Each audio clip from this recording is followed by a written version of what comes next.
Record করি। তো শুরু করি। কি করতেছিলাম আমরা? লাস্ট ক্লাসে অনেক আগের ক্লাস হয়েছে, যদিও কারোর কি মনে আছে কি কি করছি আমরা? স্যার আরেকটা রিভিউ দিতে স্যার। ওই গ্রুপ পর্যন্ত করেছিলাম, ওই গ্রুপ ইউজারের না, ওই পারমিশন পর্যন্ত শেষ হয়েছিল sir. Permission, file permission, file আর ডিরেক্টরি পারমিশন মোড করছিলাম, তাই তো? হ্যাঁ, সিএইচ মোড করছি। একটা মিনিট স্যার, আরেকবার একটু রিভিউ দিয়েন। আরেকবার রিভিউ দিব, তাই তো? আচ্ছা স্যার, ও ক্লাস করে নাই স্যার, ওই জন্য রিভিউ যাইতাছে। রেকর্ড তো আছেই স্যার। হ্যাঁ, রেকর্ডিংটা আপনারা কি দেখছেন কেউ? মানে আচ্ছা, এটা কেন করতেছি? আচ্ছা, আগে আমরা যেটা শেষ হয়নি সেটা আগে করি, তারপর আমরা রিভিউটা দিচ্ছি, সমস্যা নেই। আচ্ছা, রেকর্ডিংটা একটু দেখেন। রেকর্ডিং এ কিন্তু ফুল দেওয়া আছে, মানে লাইন বাই লাইন যে কিভাবে আমরা করি সেটা কিন্তু দেওয়াই আছে। তো আমরা কি করতেছিলাম, ফার্স্টে আমরা কি করি, সবার ফার্স্টের কাজ হচ্ছে আমরা এভাবে উবুন্টুতে ঢুকি, দেন কি থ্রেডে আসি, টার্মিনালে আসি। টার্মিনালে এসে আমরা টার্মিনালটা অন করি। টার্মিনালটা অন করে আমার কি করতে হবে, এখন আমার এলএস দিয়ে আমরা কি দেখতাম, আমার কি কি লিস্ট আকারে আসে, যে আমার কি কি ফাইল আছে আমার হোম ফাইল ফোল্ডারের মধ্যে। আমি আছি এখন হোমে, তাহলে হোমের মধ্যে কি কি আছে সেটা আমার কি এইখানে আসে। দেখেন এই যে এই ফাইলগুলাই কিন্তু আসতেছে। আমরা একটু যদি দেখি, এই যে হোমের মধ্যে যে ফাইলগুলো আছে সেই ফাইলগুলাই কি আমার টার্মিনালে আসছে। এই যে টিএক্সটি ফাইলগুলো এইভাবে আসছে এবং কি ফোল্ডারগুলো এইভাবে নীল কালারেতে আসছে। তারপর কি করছিলাম আমরা, 61 ইভিনিং এ আমরা গেছিলাম, তাই না? তাহলে আমরা 61 ইভিনিং এ যদি আমরা ঢুকতে চাই, আমরা কি লিখতে হয়? কারণ কি মনে আছে? ডিরেক্টরি চেঞ্জ, তার মানে কি চেঞ্জ ডিরেক্টরি, সিডি লিখে কি লিখতে হয়, 61 তারপর কি দেওয়া ছিল, ইভিনিং, যা আছে তাই কিন্তু লিখতে হয়। তাহলে সিডি এটা যদি করি, এখন কোথায় ঢুকছি আমরা, 61 এর মধ্যে ঢুকেছি। এখন আমরা যদি এলএস দিই, দেখেন শুধুমাত্র টাক্স3 নামের একটা টেক্সট ফাইল আছে। টাক্স3 নামের একটা ফাইল আছে, এইটুকু পর্যন্ত আমরা দেখছিলাম। তারপর আমরা কি দেখেছিলাম, ls -l দিলে আমরা কি দেখি, সম্পূর্ণ লিস্ট আকারে আসে যা যা আছে। তাহলে এখানে তো মাত্র একটাই ফাইল আছে, এই জন্য একটা ফাইলেরটাই সম্পূর্ণ আসছে। সেখানে আমার পারমিশন কি কি দেওয়া আছে, rwx এর কোনো পারমিশন নেই, তারপরে আবার কি rwx এর কোনো পারমিশন নেই, আবার কি r ড্যাশ মানে wx এরও কোনো পারমিশন নাই। তাহলে এই পারমিশন গুলোকে আমরা চেঞ্জ আবার কিভাবে করতাম, এগুলো আপনারা একটু ভিডিওটা দেখেন, গো থ্রু করেন, ওটাই ডিটেইলডে আছে, ঠিক আছে? তাহলে এটা চেঞ্জ করতাম কিভাবে, chmod দিয়ে, তাই না? chmod এইটা লিখে আমরা কি করতাম, হয় আপনার কি ইউজার মোড, গ্রুপ মোড এবং কি আদার্স মোড। ফার্স্ট মোডটা কি বলতেছে, এটা হচ্ছে আমার ইউজার মোড ছিল, এটা হচ্ছে আমার কি বলেন তো, এটা আমার গ্রুপ মোড ছিল, আর লাস্টেরটা হচ্ছে আমার আদার্স এর মোড ছিল। তাহলে এই তিনটা মোডকে আমি এইভাবে যে কোনো ভাবে, এই যে ইউজিও প্লাস এভাবেও করতে পারি। এইটা করে দেখা একটা ইউজিও প্লাস কি করব, সবগুলো আমি আনবো, তাই না? সবগুলো আমরা কি চাচ্ছি, rwx সব চাচ্ছি, ধরেন এরকম ভাবে লিখলাম। তাহলে ইউজিও, ইউজার, গ্রুপ, আদার্স, তিনটাতেই আমি rwx আমি আনতে যাচ্ছি, এবং কার মধ্যে, কোন ফোল্ডারটা, task3.txt এই ফাইলের এইখানে আমরা chmodটা করতে চাচ্ছি। তাহলে এইটা যদি দেই, দেখেন আমরা ls/l দিলে এখন দেখেন প্রত্যেকটাই rwx কিন্তু চলে আসছে, দেখতে পাচ্ছেন? তাহলে কি আমরা কিন্তু মোডটা কি চেঞ্জ করে ফেলতে পারছি, কমান্ড করে আমার পারমিশন চেঞ্জ করতে পারছি। পারমিশন আবার কি এভাবে আমরা আলাদা আলাদা ভাবেও চেঞ্জ করতে পারতাম। কি লিখতে হতো, আবার chmod, ধরেন আদার্স থেকে আমরা সব w আর এক্সিকিউট বাদ দিব, তাহলে কি করব, o ফর আদার্স -wx। তাহলে সরি, আমি তো লিখিনি, তাই না? আমার ফাইলের নামটা লিখিনি। তাহলে o -wx দিয়ে কি করতে হবে, আমার ফাইলের নাম কি ছিল আমার, task3.txt, তাই না? তাহলে task3.txt। এখন দেখেন ls/l দিলে কি হচ্ছে, দেখেন আদার্স এর থেকে কি w আর এক্সিকিউশনটা কি রিমুভ হয়ে গেছে, বুঝতে পারছি? এইটাই ইন ডিটেইল দেওয়া আছে, একটু দেখেন, ঠিক আছে? তারপর আমরা কি করেছিলাম, তারপর আমরা কপি করেছিলাম, সিপি তে কপি করতেছিলাম, এমভি তে মুভ করতেছিলাম, এবং ডিলিট করতেছিলাম কি আরএম এ। এগুলাও দেওয়া আছে ভিডিওটায়। দেন আমরা যেগুলা করি নাই সেগুলা হচ্ছে গ্রেপ যে ইনস্ট্রাকশন, সেটা কি করে আমরা একটু দেখি। টাস্ক3, এখন আমরা কি নতুন একটা ধরেন ফাইল ক্রিয়েট করব। তাহলে নতুন ফাইল ক্রিয়েট করি কিভাবে বলেন তো, কারো কি মনে আছে? কেউ কি বলতে পারবে? নিউ ফাইল টাচ দিয়ে স্যার, তিনটা ওয়েতে আমরা শিখেছি, তাই না? একটা টাচ, একটা কি ক্যাট, ইকো দিয়েও হয়, চারটা। ইকোটা আমরা শিখি নাই, আমরা শিখেছি কোন তিনটা, টাচ, ক্যাট এবং গেডিটটা শিখেছি, তাই না? ইকো দরকার নেই আমার। তাহলে আমার কি টাচ, ক্যাট বা গিডিট যে কোনো একটা দিয়েই কি আমরা খুলতে পারবো তাহলে টাচ দিয়ে আমরা খুলি। টাচ লিখে কি করব আমরা, কি লিখতে হয়, আপনি যে নামটা দিতে চাচ্ছেন, ধরেন আজকের তারিখ হচ্ছে না, আজকের তারিখ না, টাস্ক 1ই দিয়ে ধরুন একটা দিলেই হলো। ধরেন কোর্স, টাইটেল দিচ্ছি কোর্স ডট টিএক্সটি, এরকম দিলাম ধরেন, ঠিক আছে। তাহলে দেখেন কোর্স ডট টিএক্সটি নামের কি একটা ফাইল ক্রিয়েট হয়ে গিয়েছে আমার কোন ডিরেক্টরিতে, 61E ইভিনিং ডিরেক্টরিতে। এখন আমার কি করতে হবে, ধরেন এইখানে আমি অনেক কিছু লিখতে হবে, ধরেন লিখতেছি আপনাদের কি কি কোর্স এবার অফার করছে বলেন, এক একজন করে বলেন। সিএসসি, ও আপনাদের তো সিএসসি না, সিএসসি কত, ও কোডগুলো জানেন না? আচ্ছা আমরা বানায় লিখি, ধরেন এটা একটা কোড, বড়দের কোডগুলো হচ্ছে এরকম, যারা হচ্ছে ইভিনিং ব্যাচের আগে এগুলা মুখস্থ করা ইজি। সিএসসি ধরেন 431, তারপর সিএসসি 430, 428, 38 একটু লিখছি যদিও সমস্যা নেই, 428 এরকম ধরেন লিখতেছি অনেক কিছু, র্যান্ডম জিনিসপত্র লিখবেন, ধরেন এরকম ধরেন র্যান্ডম জিনিসপত্র লিখতেছেন আপনি, হ্যালো,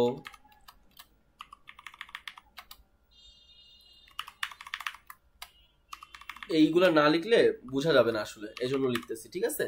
তারপরে ধরেন সিএসসি আর কি আছে, হ্যালো এখানেও দেই ধরেন, তারপর ইংলিশ,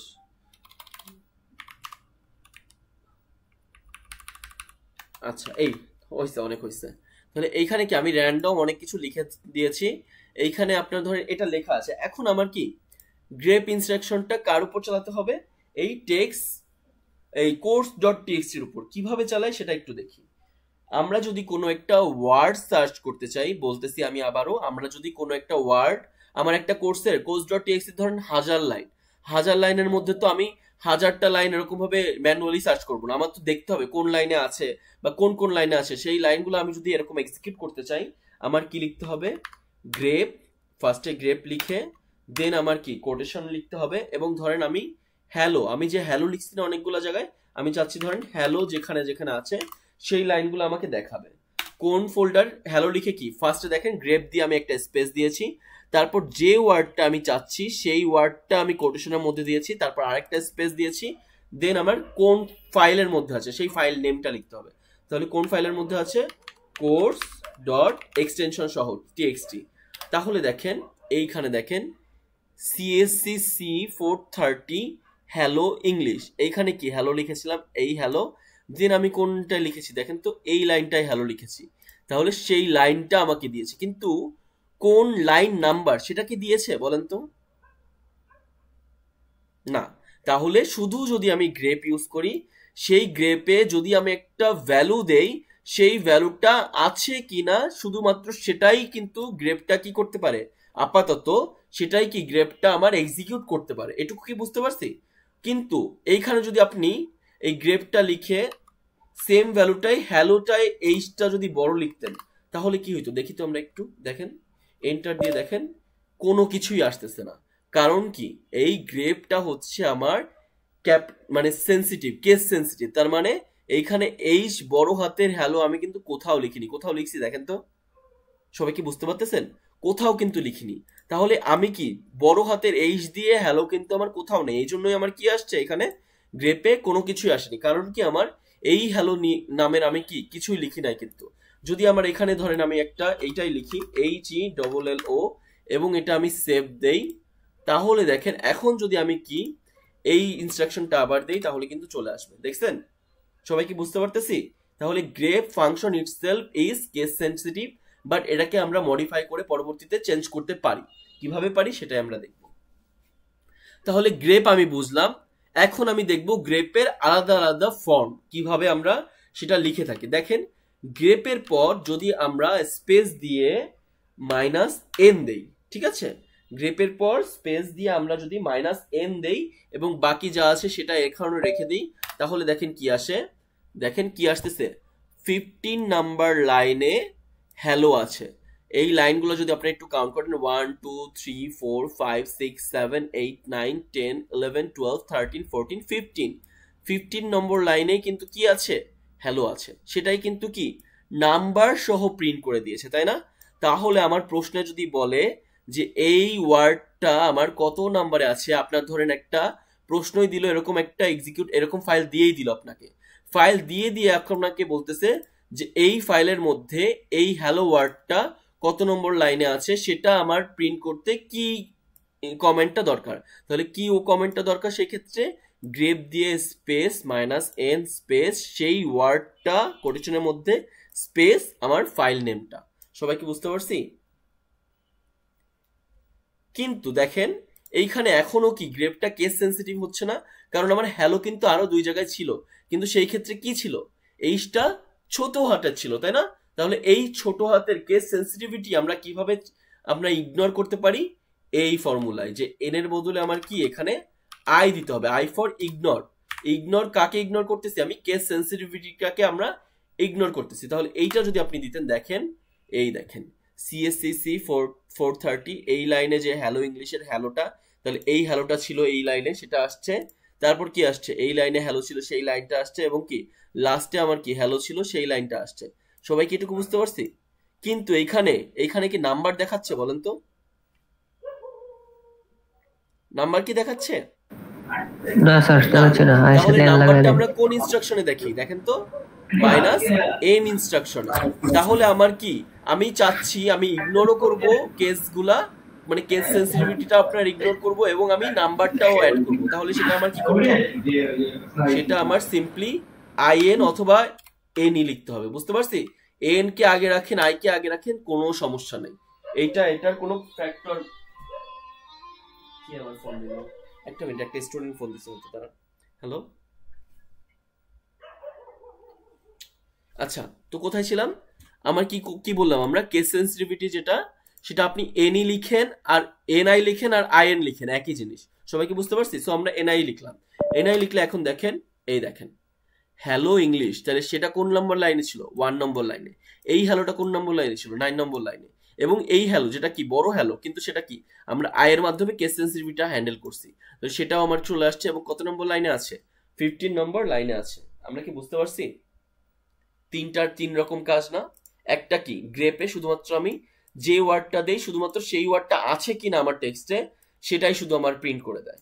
তারপরে গ্রেপ ডট /n কি দেখলাম, -n, সেটা -n আমরা দেখতেছি যে ওয়ার্ডটা আমরা দিয়েছি সেই এক্সাক্ট ওয়ার্ডটা আছে কিনা, এবং এক্সাক্ট ওয়ার্ডটা থাকলে কত নম্বর লাইনে আছে সেটা।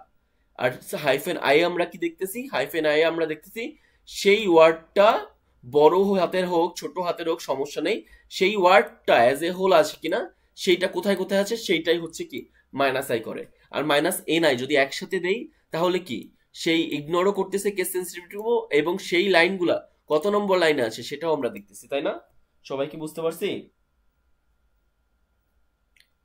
তারপর লাস্টে একটা আছে দেখেন, সেটা হচ্ছে -w দিলে কি হয় আমরা একটু দেখি। দেখেন -w দিলে কি সেই ওয়ার্ডটা আছে, তাহলে এই ওয়ার্ডটা আমরা কি সিমিলারলি গ্রেপের মতো কিন্তু অনেকটা কাজ করে। কিন্তু এখানে ধরেন হ্যালো লিখি, তাহলে দেখেন এই যে হ্যালো ইংলিশ, হ্যালো, এটা কি গ্রেপের মতোই কি কাজ করতেছে। -w মানে কি মেইনলি, -wটা হচ্ছে ওয়ার্ড সার্চ করতেছে মেইনলি।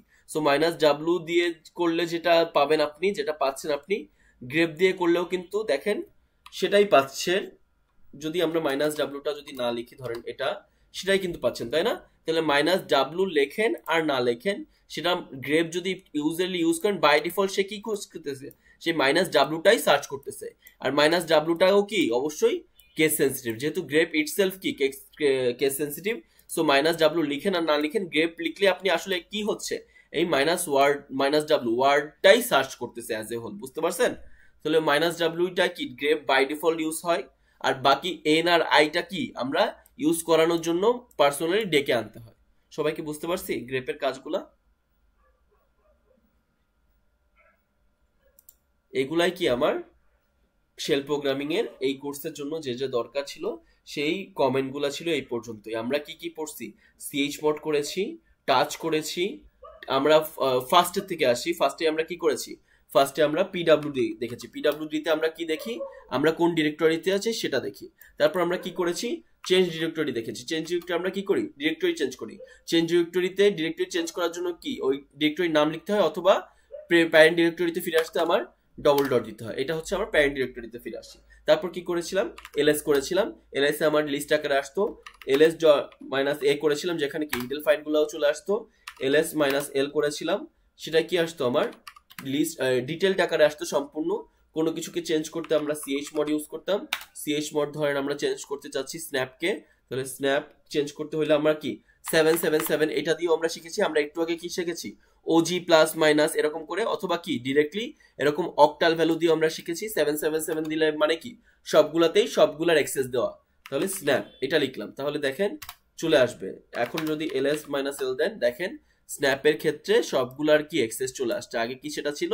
আগে কিন্তু সেটা ছিল না। তাহলে 777 দেওয়া মানে সবগুলোর অ্যাক্সেস আসা। এইটা ইন ডিটেলটে দেওয়া আছে, আগের ভিডিওটা একটু দেখবেন, ওটাই কিভাবে আসে 777 দিলে সেটা ইন ডিটেল বলা আছে। তারপর কি শিখেছি আমরা, আমরা টাস্ক শিখেছি, আমরা ক্যাট শিখেছি, আমরা গেরিট শিখেছি। 3 ধরনের কাজ শিখেছি। 3 ধরনের কাজটাই কি ফোল্ডার ক্রিয়েটের জন্যই। আমরা শিখেছি কপি, সিপি দিয়ে আমরা কপি করি। আমরা শিখেছি এমভি, মুভ, মুভ আমরা এমভি দিয়ে করি। আমরা শিখেছি আরএম, আরএমটাই আমরা কি ডিলিট করি যে কোনো একটা ফাইল, আর rm/ra আমরা যে কোনো একটা ফোল্ডার ডিলিট করি রিকার্সিভলি। এইটাই হচ্ছে আমার কি যা যা শিখছিলাম। লাস্টলি আমরা কি শিখলাম আজকে, গ্রেপের কাজগুলো। এই হচ্ছে আমার কি শেল প্রোগ্রামিং এ যা যা অপারেটিং সিস্টেমের জন্য লাগবে সেগুলাই কি আমার এই পর্যন্তই হচ্ছে আমার কি শেল প্রোগ্রামিং। ইন ফিউচার আমরা সি প্রোগ্রামিং শুরু করব, শেল প্রোগ্রামিং এর পর মিডের পরে সেটা শুরু করব। সি প্রোগ্রামিং শুরু করব, ধরেন সি প্রোগ্রামিং এর সি কোড লিখতে দেওয়া, মানে ছোট ছোট কোড। ধরেন এখানে কি একটা এরকম দেখেন অনেকগুলো ছোট ছোট কোড আমার করাই আছে। ধরেন এটা একটা কোড, এটা একটা কোড, তাই না? তাহলে এরকম ছোট ছোট কোডটা আমরা কোথায় রান দিব, এই শেলে রান দিব। শেলে রান দেওয়ার কমেন্ট, জিসিসি কমেন্ট আমরা দেখবো এগুলা পরবর্তীতে। মিড পর্যন্ত আমার সি প্রোগ্রাম নাই, সো আমরা এখন আপাতত দেখবো না। জিসিসি কমেন্ট দিয়ে আমরা কিভাবে শেলে আমরা আউটপুটটা দেই, কিভাবে আমরা এইখানে লিখি। এইখানে আমার টাস্ক দিয়ে অবশ্যই কি আমরা টাস্ক লিখে কি t1.txt দিতাম, তাই না? ওইখানে t1 ডট কি দিতে হবে, সি দিতে হবে, কারণ সি প্রোগ্রাম আমরা লিখবো। তখন কি সি প্রোগ্রামের মধ্যে আমরা যে কি এরকম একটা সি প্রোগ্রাম লিখতে হবে, দেন কি করতে হবে, সেভ দিতে হবে, সেভ করতে হবে, দেন আবার কি টার্মিনালে ফিরে এসে এইখান থেকে আমার রান দিতে হবে। কিভাবে রান দেওয়া শিখবো আমরা এগুলা। দেন আমরা কি করব, এইটা যদি আমার শেষ হয়ে যায়, সি প্রোগ্রাম শেষ হয়ে গেলে আমরা সিপিইউ স্কেডিউলিং এর কোডে যাব ল্যাবে। ঠিক আছে, এভাবে আমরা সিকোয়েন্সিয়ালি আগাবো। এইটাই হচ্ছে আমাদের কি আজকের ল্যাব ক্লাসটা ছিল। রেকর্ডিংটা একটু অফ করি, তারপর আপনাদের কোনো প্রবলেম আছে কিনা